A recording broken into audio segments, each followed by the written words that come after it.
한 번 죽는 것은 사람들에게 정해진 것이고 히브리서 9장 27절에서의 하나님의 말씀입니다. 그래서 이 히브리서 9장 27절을 우리가 잘 기억한다면 누구든지 반드시 죽기 때문에 그 시기가 나한테도 온다. 열애가 없이 어떠한 모양으로 어떻게 죽을지는 몰라도 지금 내가 건강하고 나이도 젊기 때문에 싱싱하기 때문에 마치 나의 일 같지가 않은 것처럼 느껴질지 몰라도 반드시 그 시기가 오기 때문에 한마디로 준비해야 된다 이 말씀입니다. 그래서 이 죽음이라는 것은 이별이잖아요. 자기가 가장 사랑하는 것, 자기의 가족들, 친척들, 또 어떤 사람은 자기가 가장 사랑하는 게 돈과 명예, 권세였다면 어쨌든 자기가 제일 사랑하는 것과 이별해야 됩니다. 그래서 죽음은 누구든지 슬픔과 숙연함을 가져다 주게 됩니다.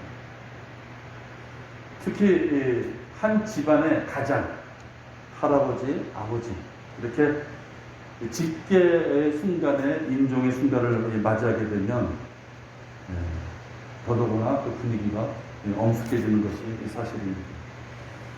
아무리 완악했던 자녀들이라 할지라도 그 순간만큼은 부모의 임종을 숙연한 마음으로 대하게 됩니다. 왜? 그 순간이 떠나면은 영영 그분과 대화할 수 없기 때문입니다. 우리 아버님은 췌장암 때문에 고통 가운데 먼저 돌아가셨어요. 그래서 사실은 의사도 손을 못 대는 환경에서는 돌아가시면 좋겠다. 왜냐면 온몸에다가 마약 패치를 붙였는데도 그 통증 때문에 못 견디세요.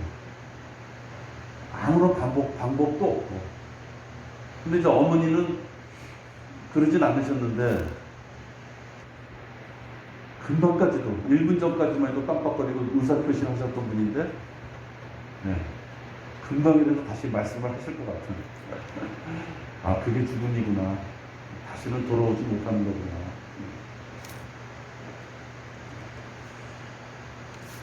그래서 보통 이 죽음이라는 걸 맞이할 때는 슬픔도 있고 엄숙함도 있고 숙연함, 고통 그런 게 있지만 우리 성경에서는 그리스도인은 일반 사람들과 같이 그러한 것에 머물러 있으면 안 된다라고 말씀합니다. 역시 여러분 시편 116편 15절입니다. 성경에서는 하나님께서는 죽음을 우리 성도들이 어떻게 바라봐야 되는지를 그냥 한마디로 딱 정리하셨어요. 116편 15절입니다.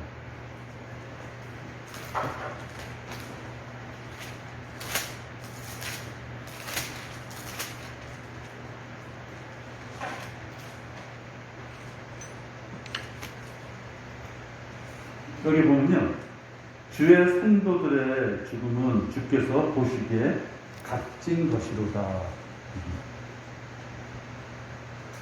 주의 성도들의 죽음은 주께서 보시기에 값진 것이로다. 물론 이 시편의 이 말씀은 구약의 유대인들 대환란 때 순교를 당한 유대인들을 말씀하는 거예요. 그러나 이 말씀을 영적으로 해석을 해보면 우리들 하나님의 대사된 그리스도의 대사된 우리들이 이 땅에서 살다가 열심히 하나님께서 원하시고 기뻐하시고 그 일을 행하다가 우리가 죽음을 맞게 됐을 때 대환란 때 순교한 이들을 하나님께서 값진 것으로 죽음을 바라봤던 것처럼 우리들의 생명도 하나님께서 값진 것으로 여길 것이 틀림없기 때문입니다. 그래서 일반 사람들이 울고불고 그런 부분들, 그래서 우리가 장례식장 같은 데 갔을 때 이 일반 제도권교에서 교인들은 울지 않는다, 그런 말들을 해요. 근데 사실은 가족하고 헤어지는 것은 섭섭한 것이죠. 그러나 그가 구원받았다면 지옥에 가지 않고 아버지 하나님 곁에 갔다는 사실 때문에 우리는 그것을 기쁨으로 간주할 수 있는 거고, 내가 향후에 갈 그곳에 그분이 계실 거라는 믿음 때문에 나중을 생각했을 때 기쁨이 있다는 것이지, 지금 당장 헤어지는 것 자체는 섭섭하죠. 사랑하는 분하고 헤어졌습니다. 그러나 성경에서의 말씀은 값진 것으로 죽음을 여겨야 된다, 이렇게 말씀하고 있습니다. 여러 가지의 유언이 있지만 오늘 여러분하고 몇 번에 걸쳐서 볼 것은 야곱의 죽음에 임하기 전에, 임종하기 전에 유언을 한 내용을 가지고 우리가 공부하고자 이렇게 합니다. 성경에서는 유언에 따라서 우리들에게 많은 것을 일러준 부분들이 있습니다. 무엇보다도 예수님께서 말씀해 주신 임종시에 예수님이 죽음을 앞두고 마지막으로 하신 말씀이 있습니다. 마태복음 27장이 주로 그런 내용인데요. 사실 누가복음이고 요한복음이고 다 찾아봐야 되는데 이건 따로 별도로 한 번 더 해야 됩니다. 그래서 예수님께서는 마지막에 말씀하실 때 용서, 구원, 위로, 진노, 고난, 승리, 그 다음에 이 땅에 남아있는 자녀들에 대한 의탁, 이 땅에 남아있는 자녀들을 어떻게 해주십시오 라는 의탁까지, 이렇게 용서, 구원, 위로, 진노, 고난, 승리, 의탁이라는 내용을 가지고 마지막에 지각적으로 말씀하셨습니다. 그런가 하면 또 우리가 임종, 마지막 유언으로 우리가 또 주의 깊게 봐야 될 부분은 사도 바울입니다. 사도 바울은 빌립보서 1장 16절과 디모데후서 4장 6절에서 사도 바울이 마지막을 죽음을 앞두고 자기의 생애를 표현한 구절들이 나옵니다. 그 구절들을 보면 바울이 어떠한 믿음의 각오를 가지고 하나님 앞에 다가서기 위하여 어떤 삶을 살았는지를 그가 유언처럼 이렇게 표현합니다. 또 한 사람, 구약에 있는 야곱의 유언에 대해서 공부하고자 합니다. 이 창세기 49장을 보면 창세기잖아요. 창세기 49장임에도 불구하고 성경책의 맨 마지막 계시록에 나와 있는 대환란까지도 야곱이 그것을 예언하게 됩니다. 거기서 이제 49장에서 야곱이 예언한 것은 예수 그리스도의 초림 그리고 재림, 또 적그리스도에 대한 출현에 대한 것, 또 12지파의 미래가 어떻게 될 것인지, 향후 대환란 때, 천년왕국 때 누가 통치할 것인지, 또 초림과 재림을 얘기하시면서 그 성격이 어떻게 달려가는 것인지, 또 초림과 재림, 주인공은 예수님이잖아요. 초림 때 오시는 분의 이름과 재림 때 오시는 분의 이름이 다른 것을 통하여 어떠한 역할을 하시려고 오시는 것인지, 이런 것들이 창세기 49장 야곱의 예언에 담겨있는 것입니다. 다시 말해서 이제 늙은 야곱은 BC 1700년에 이제 마지막 유언을 하는데요. 1700년에 유언을 하면서 약 3700년 이후에 벌어질 대환란을 언급하고 있는 것입니다. 그러니까 이것은 하나님께서 야곱에게 그 유언을 통하여 하나님의 말씀이 전해지지 않았으면 사람의 능력으로서는 할 수 없는 것입니다.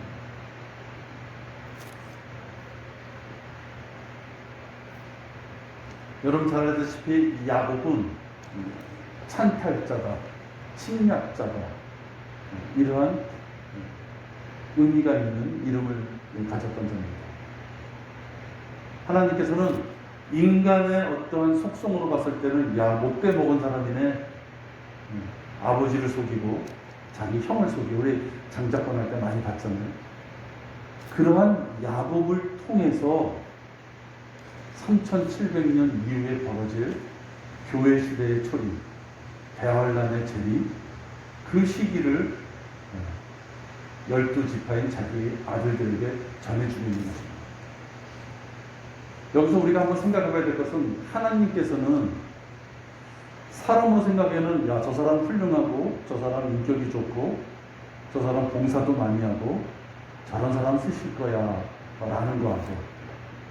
그렇게 사회적인 여러 가지 여건은 다소 부족하지만 하나님 앞에 찬양하고 기도하고 말씀 앞에 순종하고자 하는 사람의 눈으로 봤을 때 다소 왜소한 어떤 부분이 있었을 때 하나님은 결코 외형적으로, 외식적으로, 외모적으로 갖춰진 사람을 쓰는 것이 아니라 하나님의 말씀에 진정으로 순종하는 사람을 쓴다라고 우리가 생각해야 됩니다.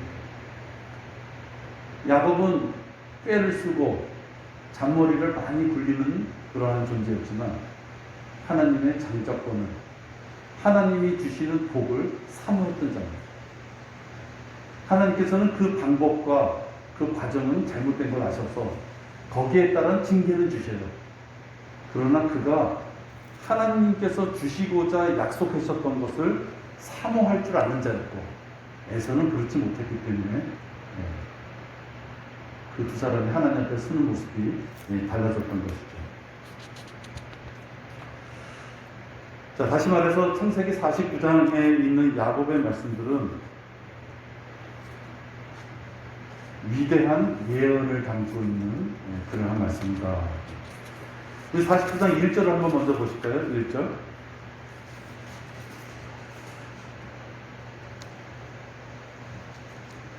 창세기 49장 1절을 보면 신약의 마지막 시대에 사는 우리들이 가져야지 될 용어를 야곱이 창세기에 벌써 쓰고 있는 것입니다.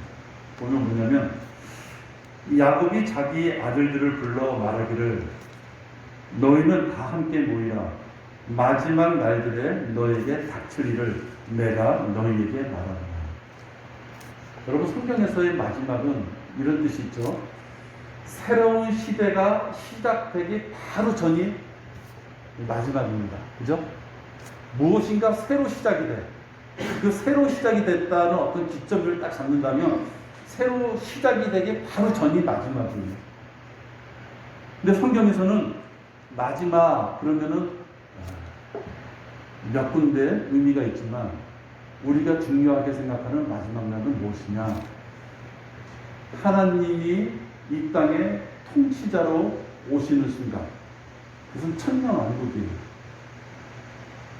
하나님은 이 땅을 통치하기를 원하셨지만 하나님이 오시는 것을 배격하던 자들 때문에 천년왕국이 도래해서 예수님이 이 땅을 통치하기 전까지는 인간에 대한 모든 역사가 다 들어가 있는 거죠. 그것이 6,000년이죠. 6,000년.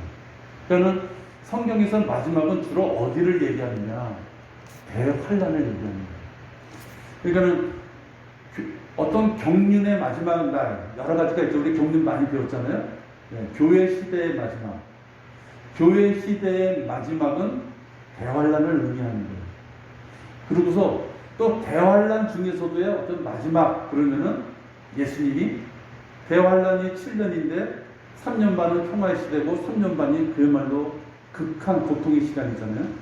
그 7년의 마지막 부분, 그거를 탁 찍어서 더욱이 마지막 날이다 이렇게 표현을 많이 합니다. 그러니까 천년왕국의 시작되기 바로 그 아픈 대환란의 마지막 부분이다. 그래서 지금 여기 창세기 49장 1절에 있는 그 야곱이 얘기하는 것도 여기서의 마지막 날은 대환란의 마지막 부분이다. 그러니까 아까 얘기한 대로 창세기에서 출현한 어떠한 인물이 요한계시록의 대환란 부분을 얘기하는 것입니다. 사도행 이사야 2장 2절에 보면 제가 그냥 읽겠습니다. 이사야 2장 2절에 보면 마지막 날들의 주의 전에 산이 산들의 정상에 세워질 것이요 작은 산들 위에 높아지니 모든 민족들이 그것으로 몰려들 것이다. 여기서도 이 마지막 날들 이러는데 이 마지막 날들이 뭘 표현하느냐면은 모든 민족들이 그것으로 몰려들 것이다. 지금의 지구의 역사상 모든 민족들, 이방의 모든 민족들이 한 곳으로 모이는 역사는 없었어요. 그러나 대환란 때는 모든 민족들이 한 곳으로 모인다. 또 사도행전 2장 17절에 보면 사도행전 2장 17절입니다. 하나님께서 말씀하시기를 마지막 날들에 내가 내 영을 모든 육체 위에 부으리라. 그러면 너희 아들들과 딸들이 예언할 것이요 또 너희 젊은이들은 환상을 볼 것이며 너희 노인들은 꿈을 꾸리라. 이 사도행전 2장 17절 이 말씀을 교회 시대에 적용하고자 하는 사람들이 있기 때문에 기절하고 환상을 보고 은사주의가 설치고 이렇게 되는 것입니다. 그러나 이것은 마지막 날들의 즉 대환란의 마지막 부분에 이러한 현상들이 생긴다 하는 것이죠. 그러니까 교회 시대에 적용하면 안 되는 것이죠.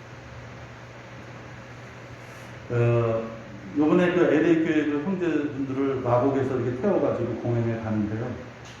신호등에 걸려서 섰는데 교회 이름이요 사도행전이에요. 교회 이름이 사도행전이에요. 그걸 딱 보는 순간 저 교회 교인들은 전부 지옥에 가겠구나. 여러분 사도행전은 이 전환기책이에요. 구약에서부터 신약으로. 그래서 사도행전에 나와 있는 구원이나 또 침례나 이런 것을 교회 시대의 지금 우리들한테 다 적용하면 큰일 나는 거예요. 유대인들한테 사도행전의 첫 부분은 유대인들한테 해당하는 내용들이 많이 있는 거예요. 그 부분을 갖다가 교회 시대인 우리들한테 적용하면 구원의 방법이 틀린 것이죠. 근데 이게 사도행전 그렇게 교회 간판이 있는 것을 보니까 사도행전에 나오는 것은 그 사람들은 뭘 얘기했냐면 초대교회 그것을 아주 크게 생각하는 거예요. 그 다음에 사도라는 이름, 목사를 사도로 생각하는 거예요. 지금 사도 시대가 아니에요. 지금 사도행전 2장 17절이 바로 그런 내용입니다. 경륜에 맞지 않는 것을 적용하려고 하는 것인데 여기서의 마지막 날들은 대환란 때입니다. 또 디모데후서 3장 1절에서도 보면 또 이것을 알라 마지막 날들에 아주 어려울 때가 오리라. 마지막 날들에 어려울 때 대환란을 얘기합니다. 베드로후서 3장 3절에도 보면 먼저 알 것은 이것이니 마지막 날들에 조롱하는 자들이 와서 그들의 정욕도로 행하며 마지막 날에서 조롱하는 자들이 왔어. 정욕도로 행하며 많은 고통과 살육과 그런 것들이 벌어지는 것이죠. 성경에서는 마지막 날들이라는 표현이 많아요. 근데 그 마지막 날이라는 대부분의 날들이 대환란의 마지막 부분을 의미한다 이렇게 보시면 됩니다. 마지막 날은 어떤 새로운 날들이 시작되기 바로 그 전 부분이다 얘기하는 수 있고요. 여러분 창세기 49장 11절 한번 보십시오. 창세기 49장 11절을 보면 그의 어린 나귀를 포도나무에 메고 그의 나귀 새끼를 성별한 포도나무에 내며 그의 옷들을 포도주로 빨고 그의 의복을 포도의 피로 빨았더라. 이 창세기 49장 11절이거든요.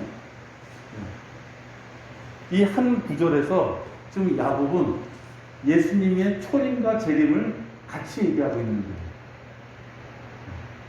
그러니까 여기 좀 따옴표라 그러나요? 그 따옴표 하나가 2000년이라는 시간적인 간격을 표현하고 있는 거예요. 그의 어린 나귀를 포도나무에 메고 그의 나귀 새끼를 선별한 포도나무에 매매.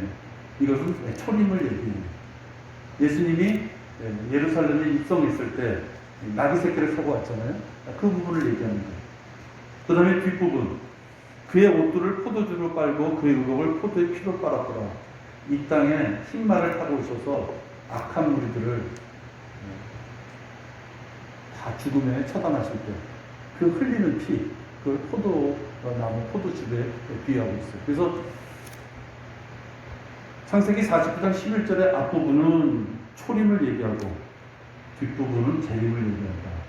그래서 우리가 오늘 야곱의 49장, 창세기 49장의 야곱의 유언을 보면서는 초림과 재림이 같이 나오고, 야곱이 유언할 때 유언의 대부분이 예수님에 관한 것이었다.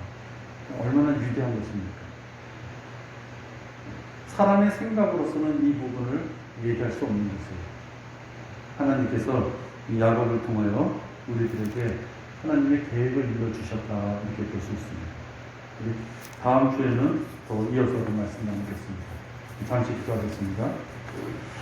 전능하신 아버지 하나님, 인간적으로 보기에는 많은 것이 부족했던 야곱을 통하여서 하나님께서는 하나님의 인류를 향한 그 계획을 일러주시고, 그 야곱의 입술을 통하여 4,000년 뒤에 벌어질 일들을 예언케 하셨습니다.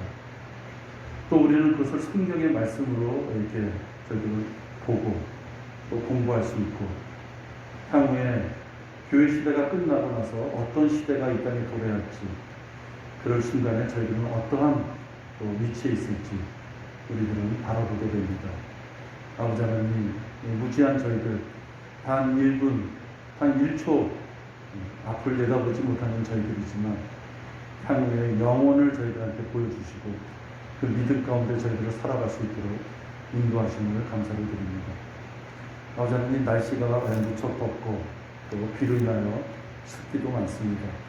우리 지체들 어디서 무엇을 하든 주님 안전과 건강으로 지켜주시고, 특히 지금 질병으로 고생하는 우리 성도들 좀 살펴주셔서 이 어려운 시기에 주님 풀을 털고 건강한 모습으로 다시 서로 교제 나눌 수 있도록 인도하여 주시옵소서. 이 모든 말씀을 우리 주 예수 그리스도의 이름으로 기도했습니다. 아멘. 우리 기도하시겠습니다.